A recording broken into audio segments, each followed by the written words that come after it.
Yeah. So these chicken bones, they're used to make this teacup. They are crushed and they are mixed with this lime scale and made into a teacup. But the bizarre thing is, a cross is made on that. Now, this is done at a different ceremony where there's a hierarchy. I can't remember what the thing is called. It has a name, and they attended it for a whole week in June. And the founder of this particular spiritual healing, I think his name was Chana. And this Chana, I don't know whether it was a Lozi or a Luvale or what he was, but everyone, it was something that it was a bit like a seminar, and this seminar, everyone who is involved with that kind of treatment, healing, meets once a year in June for that week in this particular part, right? And when you go there, it's a bit like camping, but people don't have camping stuff. Villagers don't.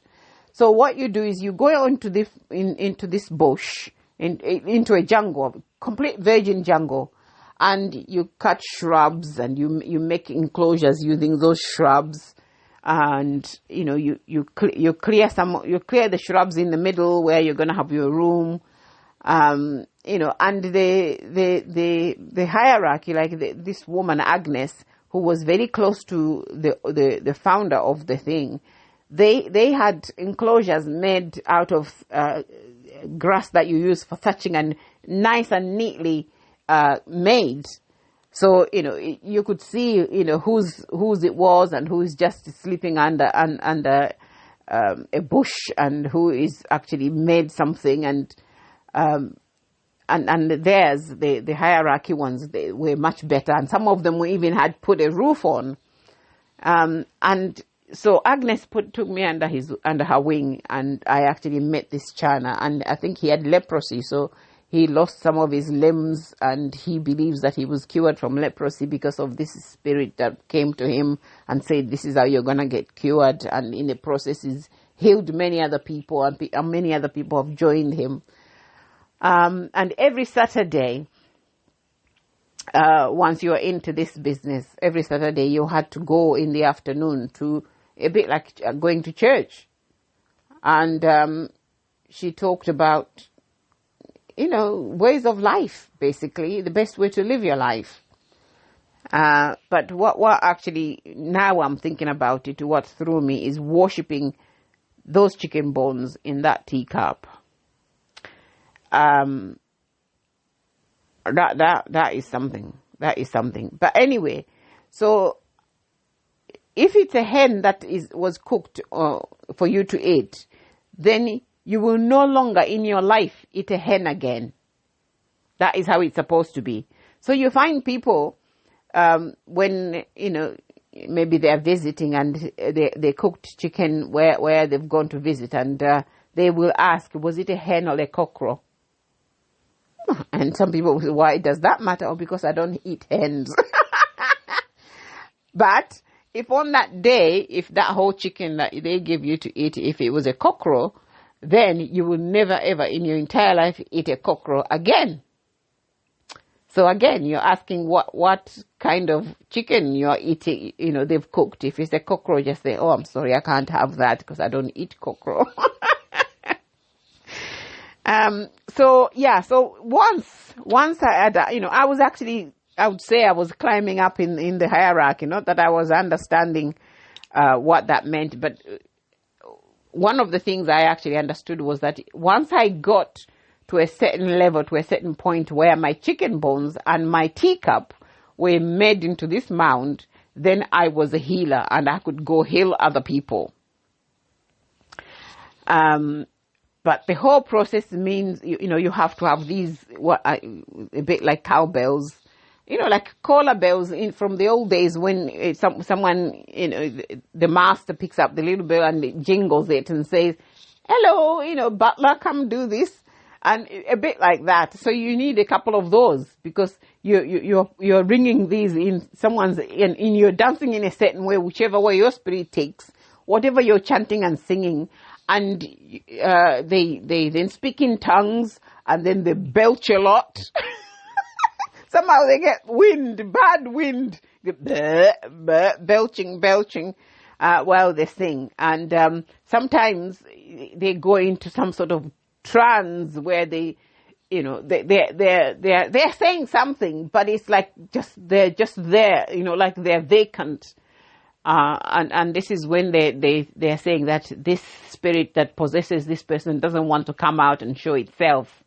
But they know that it's there. This is when the person is not shaking. And in that respect, they will say to them, you didn't shake, but we do believe you have the spirit, so you will go through the treatment process. Now, would you believe it that years later, and this is way after Ruth had gone, her grandfather fell ill, and he actually he was so ill, it's unbelievable. He insisted on having those people to come and heal him. And of course, because, that night is like entertainment night, many people go. So I remember going with other people, and he was crying. He was saying he didn't speak in his language. He spoke in our language. I supposed to pass the message, and he was like, oh, Mulajaidi, I'm Dara, means, oh, you're just killing me off now. I'm just an old man. You're just going to kill me off. You're just going to kill me off. This is killing me off. It's not working for me. But they're still doing it. They're still splashing him with boiling water. I think it was scalded a bit. It's bad. So, I had to go through that kind of, treatment when I was ill, as well as, in and out of hospital. I'm okay. I mean, I don't know whether it was that or it was something else. But one thing I haven't mentioned is that when you go to this seminar, you're supposed to eat well. And how I say that is that you eat lots of meat, you eat lots of fresh vegetables. The vegetables that you grow in the garden and you sell, back in the village, we didn't grow vegetables. We didn't have water to water vegetables. We didn't have water to drink, never mind growing anything. So everything had to grow naturally in the rainy season. But when you went to that meeting, people who, who grew those vegetables, in the neighboring villages or wherever, they brought them by the sackloads, and they knew that they didn't have to go stand on the market to get them sold. They went there, and the big boss will buy the whole lot. People who wanted to kill a cow to raise money, they will take the whole cow, kill it there, and the whole cow will be bought off them. And this meat we will all eat, that kind of thing. And it was lots of meat. Sometimes we kill 4 or 5 cows. And it was all for us to eat. And you don't take anything, you eat everything. So it was like, eat as much. And of course, there was lots of bread. It was brought by the van loads, and so you had tea and bread in the morning. It's things you just didn't have in the village. You had at this camp. But obviously you didn't sleep in the house. You slept in this stuff you made from leaves and grass, enclosures you made from leaves and grass. So that's one of the things I endured. And over the years, I thought to myself, right, I mean, I only had to go back to that seminar the following year to become a healer. But my soul, my Christian soul, was saying, you don't understand what's in that teacup. The big issue for me was, why am I worshipping a teacup with chicken bones and lime in it? So I abandoned it. Obviously you can imagine I fell ill when I was 10. And for 2 years. So I was going through that in those years, in those small years. But people still did not say, oh, she's too ill, we're not going to rape her. Oh, they carried on.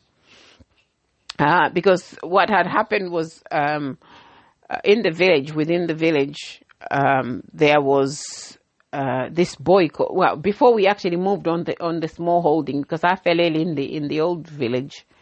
Before we moved on to the small holding, the woman I said was relations to my stepmother and used to bring me the letters. Her son,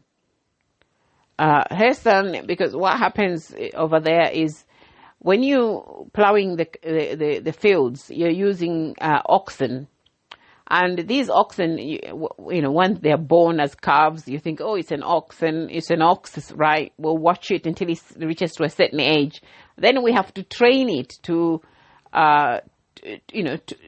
pull the plow. And so it was the trainee oxen that this boy was dealing with on that day.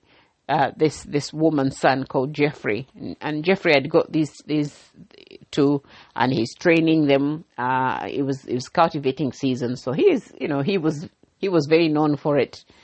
It took a lot of whipping and a lot of shouting at the cows for them to start learning that, oh, so this is what's gonna be our life.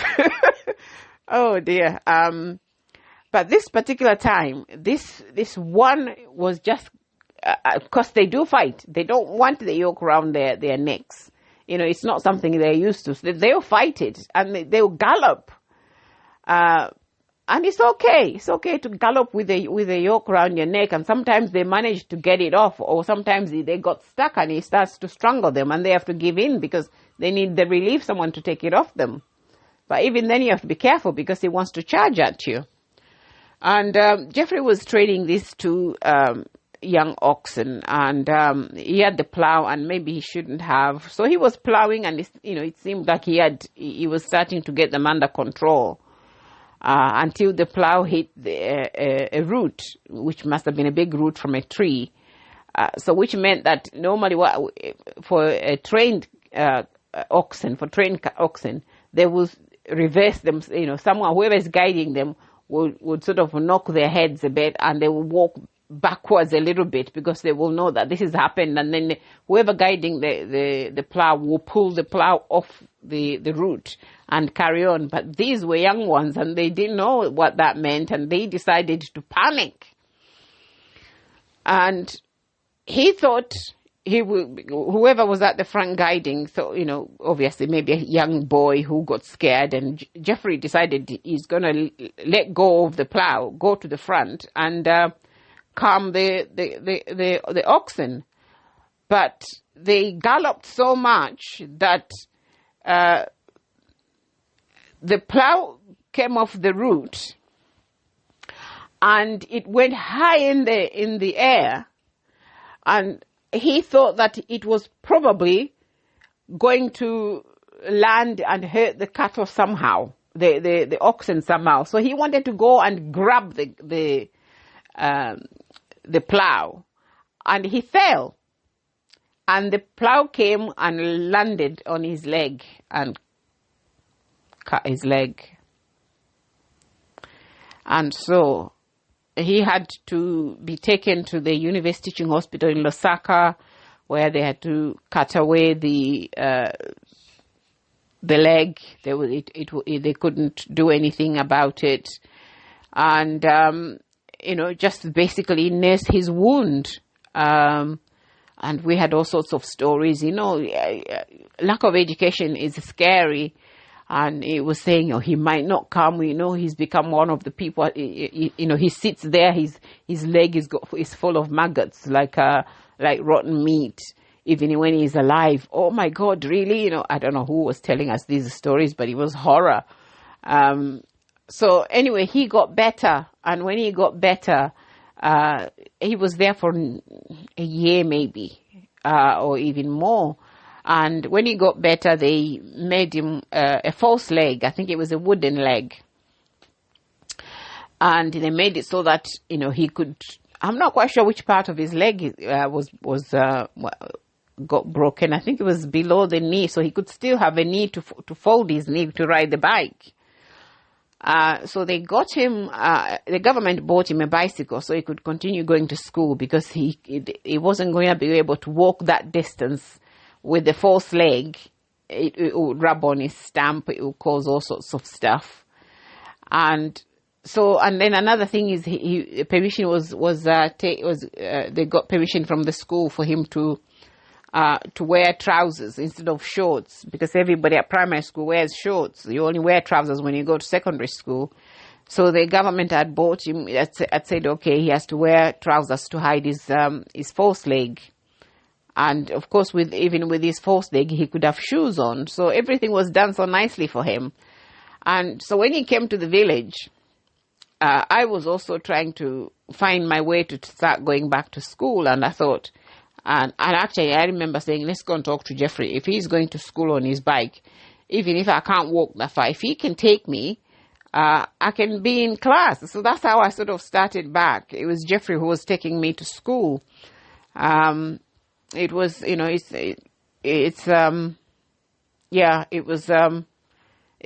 was like that. And of course, this one particular day, what had happened was, Geoffrey was sent home, early. So which meant that I had to go home. I think he wasn't well or something, and he went to the clinic, and the clinic said to the school he needs to go home or something. So he went. And then the school said to me, well, you're not going to get home if you don't start, because Geoffrey's gone. So I started walking back home, before everybody else had finished school, because the teachers had said, you better start. So I was walking, and, this particular, more or less exactly the same part where I had collapsed when I was taking my uncle Ben's, Uncle Ben, his other name is also Simango. My Uncle Ben's lunch. I wasn't feeling well, but I had to push myself so that I could take his lunch. In the same place where I had collapsed, as I was walking, Anderson, the man who used to rape me when I was 5-6 years old, or every time I actually went to stay at my stepmother's, he was coming the other direction. And I don't know, he just decided now, we called it Ikezi. It's Ikezi means a swampy place, which means the grass there grew much longer. And so the grass that grew there was the kind that they used to touch the roof. And he grabbed me, and he started pulling me into the grass. And every fiber of my being says, scream at the top of your voice. It doesn't matter who hears you, whether they help you or not. You're going to start doing something. You're not just going to go there and lie down. Just scream as much as you can. I screamed, and with the resistance, he's pulling and I'm pulling backwards. And he'd got me so far into the grass. I mean, he could have really just pushed me in the grass and nobody would have seen, apart from the trail, would have seen us in there. And thankfully, this man called Levy, he turns up, and Levy was married to Big Boy's sister, the one that used to kidnap me back. My grandmother's great niece used to kidnap me back from my father, and my father would whip her. So Levy was married to her, so he was like family more or less to us, and he could hear me screaming. And Levy, he didn't walk fast, because he apparently had, and he always rode on his bicycle wherever he went. He didn't walk, but he walked as if his feet was pain in his feet, which I suppose there would have been maybe, because apparently he had been, lots of thorns over the years had gone in his foot, and he hadn't managed to pull them all out. So they caused some kind of, I don't know, they've rotten in there, and then they've caused whatever it is on different parts of his feet. So it was very tender and very sore for him to walk. So he couldn't run to come and help me. He walked the best he could, the fast he could, towards where Anderson was pulling me, and he grabbed me on one leg, and Anderson looked at him and let go. And then he says, come on. He looked at me, he says, oh, what's the matter with you? Don't you want to get married? And I didn't say anything. But But then I thought to myself, he got me to his back and he says, get on the back of the bike. And I got to the back of the bike and he took me, because this woman who he was married to, I more or less called her my auntie. That is the relationship that, that was there, because her grandmother and my mother's grandmother were sisters. Yeah, her grandmother and my mother's grandmother. Yes, were sisters. Yeah, so her mother and my grandmother were cousins. Yes, something like that. And he took me home. So that was the last time Anderson tried to rape me. That was as far as I remember. Because I think subsequently my stepmother went to Zimbabwe. So, I didn't have any contact with him because I didn't go there anymore. And I don't know whether he moved away or what. I didn't see him as often. He used to go to the same school, but obviously because he was much older, I think I was still in primary when he stopped in grade 7.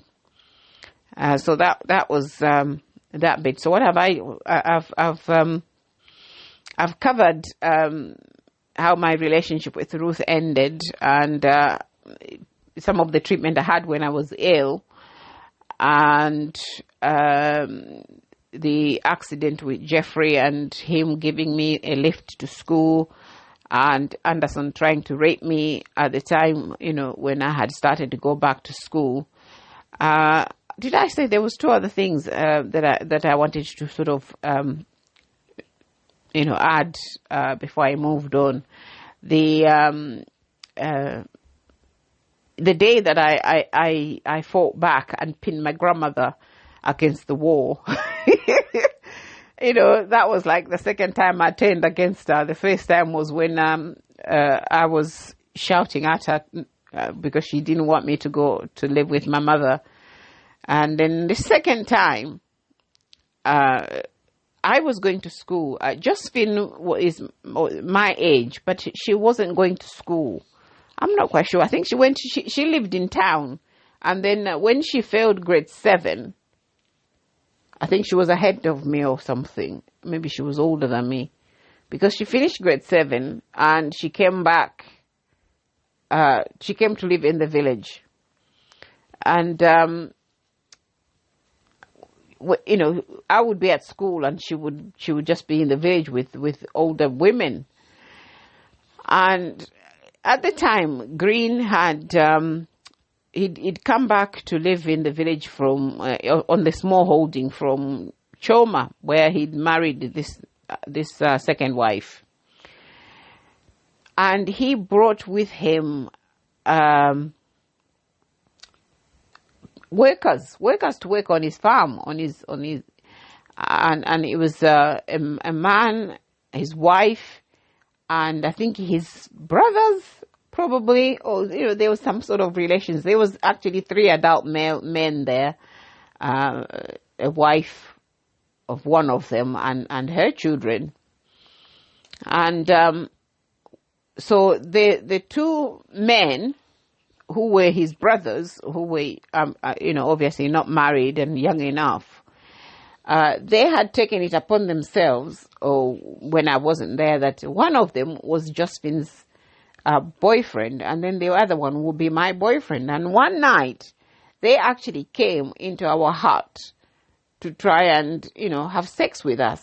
I just, the thing is, we shared the same blanket, for God's sake, and Josephine will be having full, she knew, because these women told her what it is to have consensual sex with someone that you're with together, and they were making all sorts of noises, and I was like, well, so that's what it goes, that's what it's like.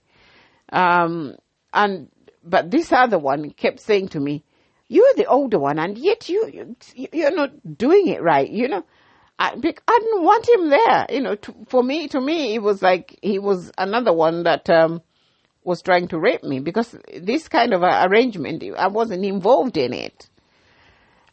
So, I didn't like it. But then, anyway, he didn't do anything to me. I completely refused. But Josephine used to accept presents. And of course, the men, the kind of presents they give you in the village is like Lifebuoy soap and Vaseline. You know, that's like, ooh, he really loves me. He wants me to keep clean. He bought me some soap and some Vaseline. And if he really wants to push the boat out, he'll buy you a packet of Marie biscuits. And he was like, oh, he even got me biscuits. Now, Justin would keep these biscuits. I wouldn't touch a thing.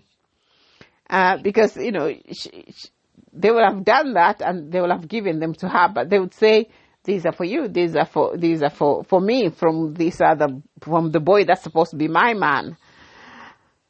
And I took the soap. I used the soap. I took the biscuits. I ate them during the night.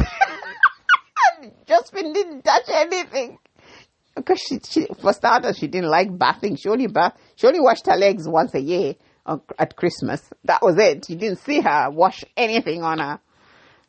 Anyway, she was eloped by the age of 15, and that's when she got married, and that's it, you know, for her. But anyway, what had happened is it was said we were allowing these men coming into our hut. Now, I said to Josephine, no, I don't know what you talk about, what you arrange during the day. I'm in school. I'm busy. I'm not part of this. I haven't even spoken to this man to agree that he would be my boyfriend. So, you know, whatever is you're arranging, I don't like it. So whatever you do, do it during the day when I'm not around. And then what had happened was I talked about Kenneth, the man who was living with us, right? He would come into our hut, you know, when bothered him and he wanted a woman. He would come into our hut, and I think he had sex with Josephine. And this particular day, he came into through the wrong side of the blanket, and I could feel him creeping onto me, and I woke up and I realized it was someone here, and I screamed. And then he quickly got up and got out and started shouting, say, there's someone in the girls, there's a man in the girls' hut, there's a man in the girls' hut. And they twisted up the story and said it was those two men that normally goes into our hut. So at that particular time, my grandmother was in town, and when her holiday in town was done after a month or so, when she came back, she got told stories that this is what was happening, and they had even bought us presents, which yes, and there was a lot of truth in that. But the person that was in our hut on the night or when all this alarm was kicked off was not these two men, it was Kenneth. But Kenneth manipulated it, so it was like it was those men. So my grandmother decided she was going to whip us for being disobedient, whip us for whoring ourselves to these men. And so our new house on the small holding, it had 3 rooms. 5 rooms. The sitting room was in the middle. So out of the sitting room were doors to bedrooms. You couldn't go anywhere else. So we are sitting in the sitting room, and if you're in the bedroom, if you're naked, you have to get dressed, and the only way to come out was via the living room. So if people are sitting in the living room, you couldn't just run in there naked. And my grandmother took that opportunity. When everybody's in the living room, she always made sure. And this day I'd come back from school. I went again. It's like when we lived in the village, when she whipped me, aiming for my buttocks. And this day, she did the same salty water thing, splash while you're naked. And then she started whipping, and I was like, no, Anya, Nelly, not this time. I've done nothing wrong. Yeah, of course I ate the biscuits. Who wouldn't? Who wouldn't? But I'm not getting beat up for something I didn't do. And I just thought this kind of deterrent beating needs to stop. And I just flipped. I just flipped, and I don't know where I found my energy, my strength.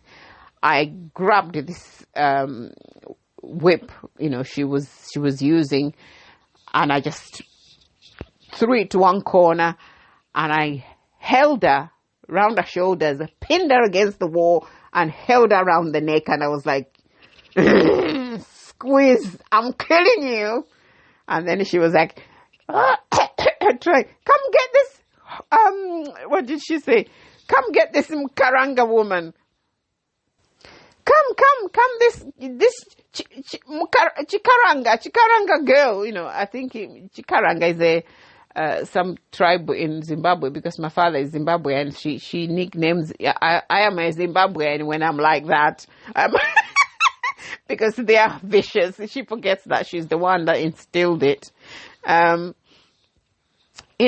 this, Chigevenga is this hooligan, this criminal, get her off me.